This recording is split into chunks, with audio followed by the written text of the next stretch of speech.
Hello, I'm Akmaral Batalova, and today I invite you to a conversation with Sidha Montu Saksena. Dr. Saxena is an affiliated lecturer at the Center of Development Studies and director of the Cambridge Central Asia Forum. He is a principal research associate at the Cavendish Laboratory, Department of Physics, University of Cambridge. He trained as an anthropologist, historian, and physicist. His research interests are in the area of religion and identity, knowledge system, social and political development, and institutional history in Central Asia and the Middle East. Good afternoon, Dr. Saksena. I'm happy to welcome you here in Almaty, Kazakhstan. My first question is what anthropology is as a science? Well, first of all, thank you for having me here and the opportunity to discuss some thoughts after this long break. And regarding anthropology, so anthropology can be understood in a number of different ways, but it's really a study of how people interact with each other and interact with the environment, and as a result, how it shapes who they are and what they do. Its nearest sister discipline, sociology, is more about measuring how people behave, and anthropology is about observing how people behave and try to see what's the outcome of this behavior. So that's in general how it is. Anthropology is a science of observation of human interaction with each other and with its environment. Yeah. Interesting, it's very interesting. And you are researching the Central Asia for many years. So can you say the people of Central Asia, are they different or they have something in common? Sure. It's a very important point you make, because when we say a region, why do we call a region? Why we say Central Asia or South Asia? And is it a political thing? Does it have a cultural connectivity and continuity? But it's a very important point as academics we try to emphasize, is the evolution of nationhood and statehood, which appeared from middle of 1800s in Europe. It's called the Westphalian state. The Westphalian state is different from the empires and other ways, where you have fixed borders. And a state means it should have ways to defend that border, it should have ways to tax that border, then it should have symbolic meaning like a flag, a national anthem. And within this context, Central Asian populations were organized during the Soviet Union, and they were, so one can say how they organized themselves in interaction with the imperial forces of Russia or China or other or native empires which emerged from here. So in a very complex story, I would say Central Asian identity, Central Asianness emerged from the steppe itself, and largely was shaped by interaction of people who emerged from the steppe with the people they interacted with, who were settled people. It's a little bit to the south, east, and west, and both sides. Mm-hmm. And this developed both distinct ways of how they interacted with people, yet they had a common way of doing certain things. So the phrase we use in our teaching, we call it Central Asia has unrigid geography. Because our geography, we think of nation states as fixed boundaries, but the Central Asian is unrigid. It's not fixed to those borders. And that's so we can pick up a particular aspect. We say they are different. Kazakhs and Uzbeks are different in one way, but then yet again they have a common history which goes far, back into depths of time. One can never answer this question in a concrete way. Do they have something in common? Yes, but yet they're distinct people. Yes. Which aspect are we talking about? It matters. Is it language? Is it the way of doing trade? Is it the interaction with nature? Each of them, we can find they have something in common or something different. In this case, did Kazakh state exist a long time ago? or it was just unorganized, as you said, tribes like moving from one part to another of the steppe? I would say that we should not think it's unorganized. It's an organization, it has its own logic. So if we look at from the modern day, very narrow perspective, what is a state, it's difficult to find that. However, what was natural organization, I mean, I would say the steppe people were very sophisticated people. They were able to deal and exist and contribute to global culture in a very deep way. I mean, the metallurgy, the science of metals, of how chariots, domestication of horse, these are not simple things. These were very sophisticated things which emerged from the steppe and connected global cultures. We always think of Silk Road as something that there's a commodity called silk in the east, and there's a market for it in the west. And in the middle there is just this road, nothing happens in the middle. But the reality is opposite. You know, as Kazakh, from here is where lots of material culture, linguistic ideas, religious ideas emerged from the steppe and connected global cultures. So I would say that if we say state as in the form of what we say today as a state, as Kazakh state, simple answer is no. But I think the answer is much better. That in the past, if you go back to the Khanate, the early Khanate formation, why do we recognize this as an entity? It was a very, very conscious effort to create a governance system which allowed both production within it and trade outward from it. And I would say that would be the real definition of a state, because that provides for people in the end. It was also in history, it was based on merit, not just on power. If a leader could not provide for his people, he or she would not remain as a leader. Yeah? And so there are many step mechanisms, traditions, you can call it Kurultai, you can call it many. These are real institutions which existed, which is the definition of state then. We should not project from today backwards. We should look at what was then, the meaning then. I see. So from this point, who signed the agreement with the Russian Empire? Joining the Russian Empire and for like forever friendship. Yeah. So was it a state like signature or actor signed this contract, or how we can assess this agreement? So first we have to look at the arrival of European colonial forces in the territory of Asia. We of course had two big ones. We had Russia coming from the north, and we had the British coming from the south. And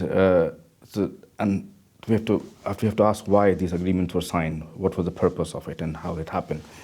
And one of the things that we would like to highlight is the large territory of what's today's Kazakhstan. First of all, at that time we had not just Kazakhs, but many other people, including the Kyrgyz and others, Uyghur, they were all around. They had their own logic of trading. So if you look at the large territory of this territory, which is today's Kazakhstan, they had different modes. If you were near Caspian Sea, there were people who were trading and producing differently.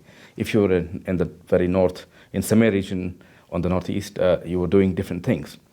So as the Russian imperial forces entered this area for their own political and economic purpose, gradually they made different kinds of deals with different kind of groups.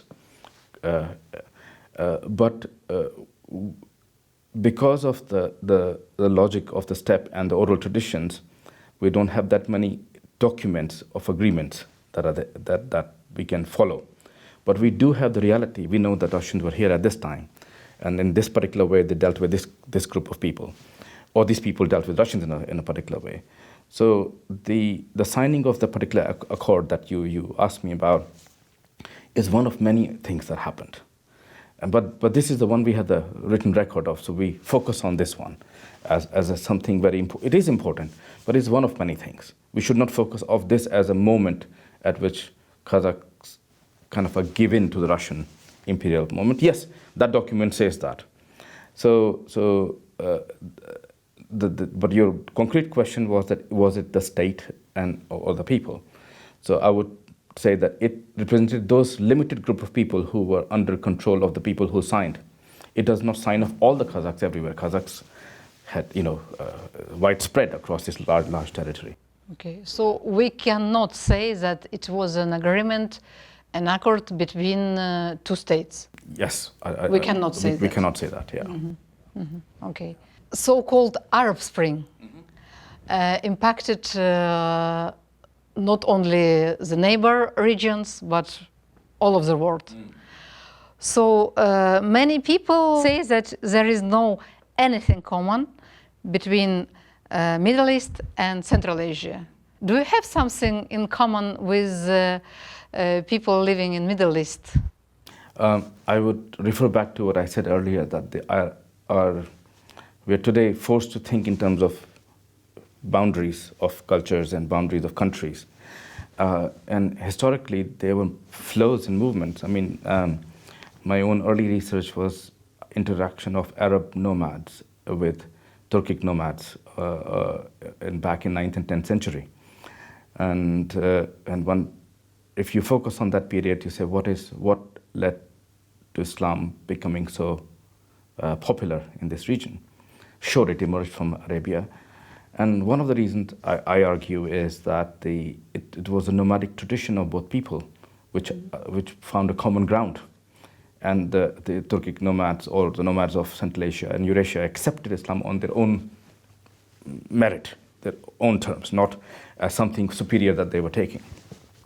And they, of course, infused it with the steppe traditions, which is what made it so popular that South Asia gets Islam from the Central Asian traditions, Sufi traditions, mystical traditions, not so much from direct Arab conquest. And if we go back to that period, when all of this is happening, we have definitely a common history and connectivity, which was part of migration, the flows, sometimes even conquest and wars. But we were an interconnected world with what we would today say Central Asia or Middle East or South Asia. But it is in the modern era when the borders were created and separated our, mainly through the European colonial conquest, we were separated as people from each other. Yeah. Yeah. So yes, in the modern context, we are very different. Modern day Middle Eastern states and are very different entity to the post-Soviet state, and they are yet again different from South Asia, which is completely different again. But it's only 150 years back we go. We were moving around and meeting each other and dining with each other and singing each other's songs. It was a common place. Yeah. So, but you're referring to Arab Spring as that concept affect this region for sure. And I think we shouldn't be shy to say that the external dimension of Arab Spring, that where it was provoked from, whether it was promoted from, could that be applicable to the region? And I would say answer is yes, because it's not about, maybe this is controversial, but I'm not shy in saying that it's not really about whether states or people of Middle East and Central Asia have anything in common. That's a separate question. The reason why there is a problem is that the forces which are promoting that kind of spring have a common methodology, which can be applied almost anywhere. And that's where the slight concern, comes to us. So sure. Exactly. I agree with you. Any idea, national, religious, or racial, can be used in political purposes, I think. We can take the Middle East, or Ukraine and Russia, or BLM movement, or radical polarization of the left and the right ideas in the West, lack of critical thinking, the creation of the enemy image, and its dehumanization, the glorification of the death or idea of jihad. This signs of the radicalization of conscience are still used in our time. So how do you think which idea can be used and radicalized in our region for its destabilization? Okay, potential destabilization. As you already answered that, once you dehumanize any aspect, it's not any very, very little in common in terms of cultural aspects of Ukraine or, let's say, the Middle East or ISIS or Syria. So it tells you that it doesn't need to, there's nothing specific. It's the idea you can almost radicalize around any specific idea. You can make it religious, you can make it national, you can make it ethnic, you could make it even linguistic, gender, any kind of fascism can be developed along any line. So the question is kind of other way around. What are the weak points? What are the points of fracture within a particular society? Because those will be exploited by those who come in, rather than, they won't necessarily bring what worked somewhere else here. They will see what is here that's going to work. And that's what we have to look at. You also study the institutions. So how do you think how institutions can affect the way governments rule? In terms of institutions, one of the examples I want to give you is from a study that I've done for a number of years in the city of Bukhara, an ancient city with many different ethnic cultures. So the study is about Eastern cosmopolitanism versus what we call in the West cosmopolitanism. In West cosmopolitanism is is a hybrid.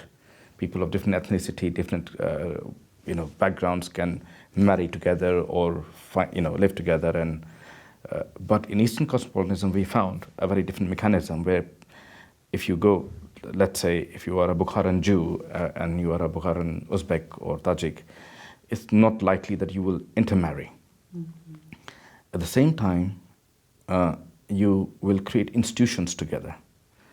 So for instance, a Bukharan Jewish wedding would require, in their ritual, embroidery which is made by Bukharan Tajiks. And this becomes an institution. Without it, you may never have a Jewish wedding. But you may never marry a Tajik, but without a Tajik, you cannot have the wedding. Similarly, in other way around, Jewish jewelers will make jewelry which was essential for Tajik wedding, but you may not marry the other. So this is called what I call projected commonality. It's not a mixing, but and this is one way of building consensus.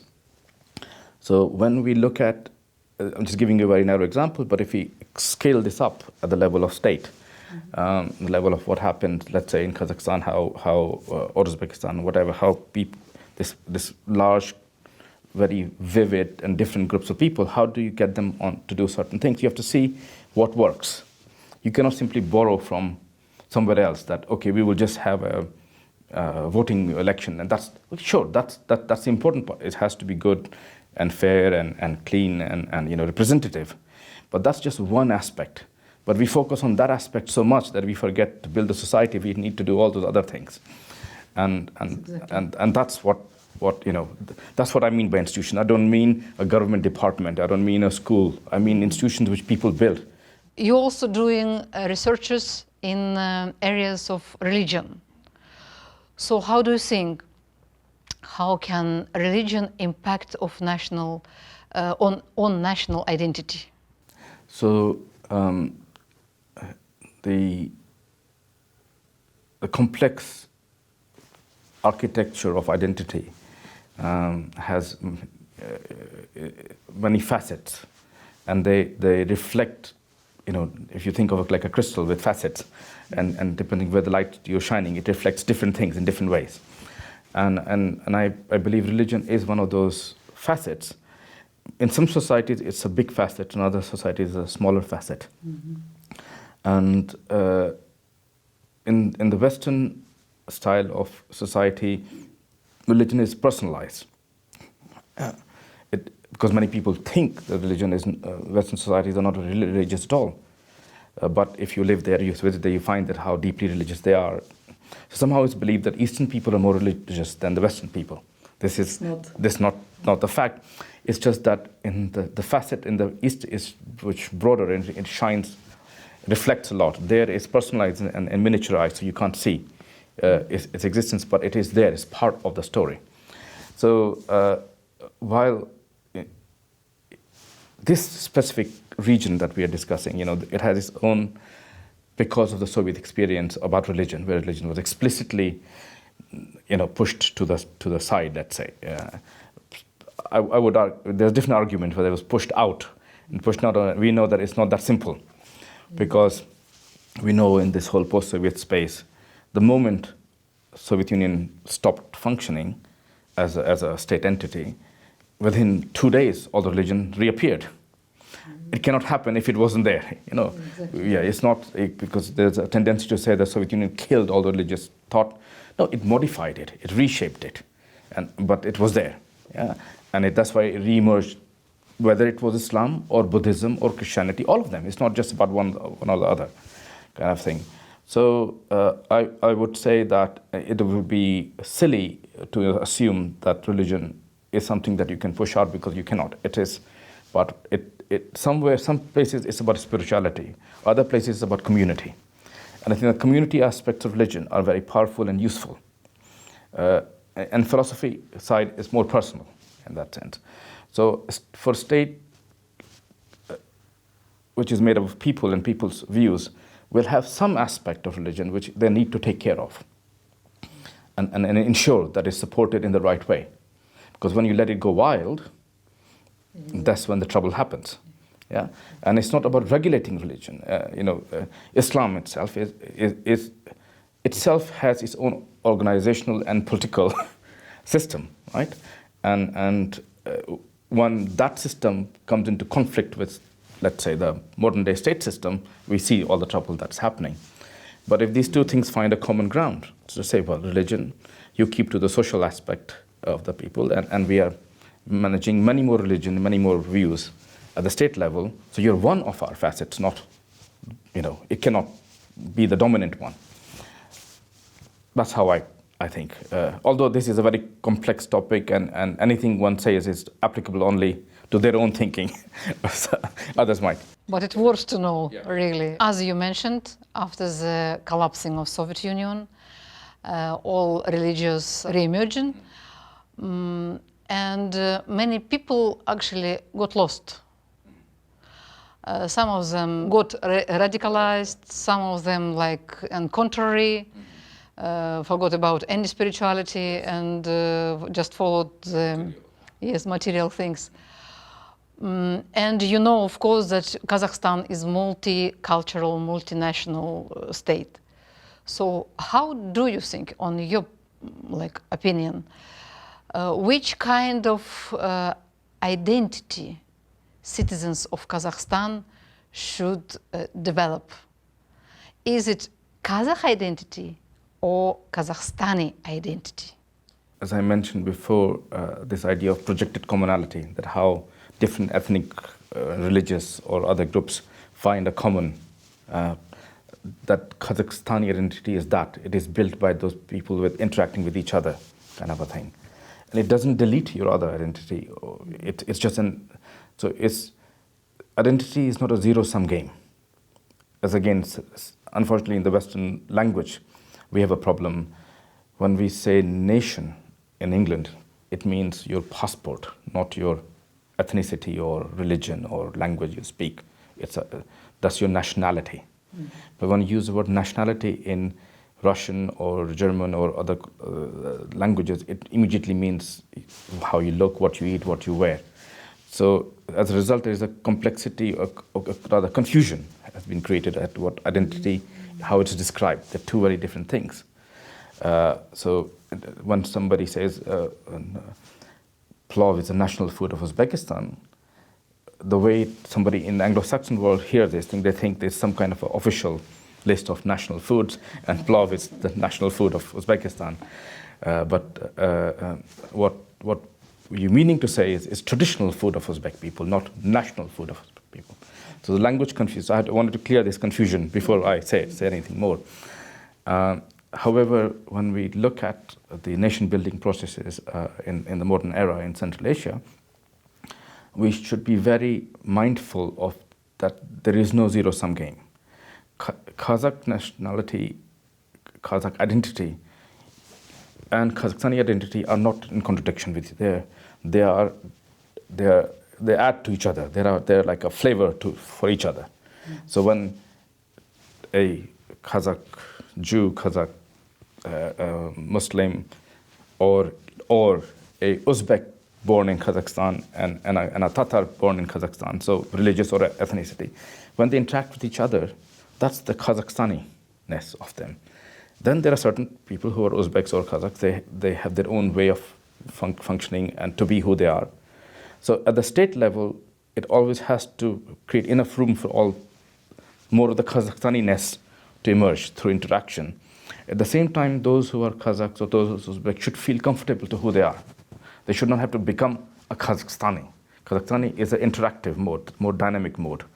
And while the Kazakh is a more historical evolution of oneself. And I don't see them as contradictions. I see them as coexisting, synergetic processes. I agree with you. Thank you. But here we have some voices, nationalistic voices, that cry that Kazakhstan has to be the land only for Kazakhs, that all the people living here have to speak Kazakh, and if someone don't want or can't speak Kazakh, they should leave the country. What's your point of view on this situation? My point of view this is a situation we hear not just in Kazakhstan. We have my homeland in India, England where I live, everywhere we have these voices. And we hope that these voices, there are voices and they should be voiced, but do people listen to those voices? And how many people listen to those voices, where the trouble comes through? So those voices, what they hope to achieve, that I don't think very much. They just want, these are people who don't have any productive thing to offer. They're regressive. So Kazakhstan, even Kazakhs, language you brought in, we should know one thing about us, I say us as an Asian person. Mm-hmm. Here, and starting with the steppe, and all the way down to Indonesia, this is a group of people. We have a connected history, and we are multilingual people. Idea of mother tongue is an alien idea. Anyone who says Kazakh as a mother is not an Asian thing. This is a very European thing. We speak many languages. Historically, we spoke many languages. That's why till today, almost all Kazakhs are bilingual, if not trilingual. In England, no. In America, no. Here we do. Every Indian and a Kazakh, we speak many languages. We picked up Russian, we picked up English, whatever is needed. Why we want to reduce? Anyone who says you reduce your language is actually saying that we should become more stupid. Exactly. We're historically far more diverse. Even people who had never read a book could speak 3 or 5 languages. Then you send your children to learn one language and pay them to England. And historically, you can speak many. Why delete something when you already have more? So it's like really shortchanging yourself. It makes no sense. Yeah. Exactly, just like a rope. Rope yourself. Yeah, exactly. Exactly. Thank you. And so from previous question is coming the next one. Idea of Great Turan to unite all Turkic speaking peoples. Is it a cultural or political idea? So first of all, I guess here we don't need to repeat it, but it's important to contextualize that impact of Turkic-speaking people is both in geographical term and in terms of history has been quite wide, and we have not really, from the shores of Mediterranean and all the way to Pacific on the east to west, then from the middle of the steppe and down to Indian plateau.